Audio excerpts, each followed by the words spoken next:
Ginbakunahan rosang ka 105 anyos nga lola sa Banwait Altabas Aklan bilang kabahin at programa at gobyerno agud nga matap na ro coronavirus disease 2019. Ginkilala ro 105 anyos nga lola sa kay Brigida Panadero o kun mas kilala sa tawag nga Nanay Bideng it barangay poblasyon it nasambit nga Banwa ang pinakatigulang nga residenteng nabakunahan it tinalikdan nga Hunyo 19. Sa kabangdanan nga halos hindi na makatikang hagin agtunan na lang raya it mga taga Rural Health Unit sa andang balay agud nga mapatigayon ro pagbakuna it anang first dose gamit rong AstraZeneca vaccine. Ginalalayan it anang miyembro it pamilya samtang ginapatigayon rong inoculation sa among nga tigulang. Wala man it nabatyagan nga sakit o kung side effects si Nanay Bideng magluwas sa tuslok it dagom.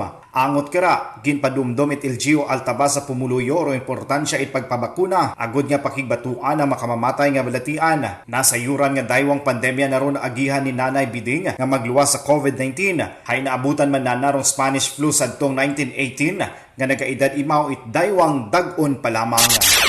Balita regional gikan sa probinsya Itaclan. Ini si kabanderang Julito Valles Borda, nagabandera it matuod nga serbisyo publiko ag halingawan sa Western Visayas Radyo Bandera.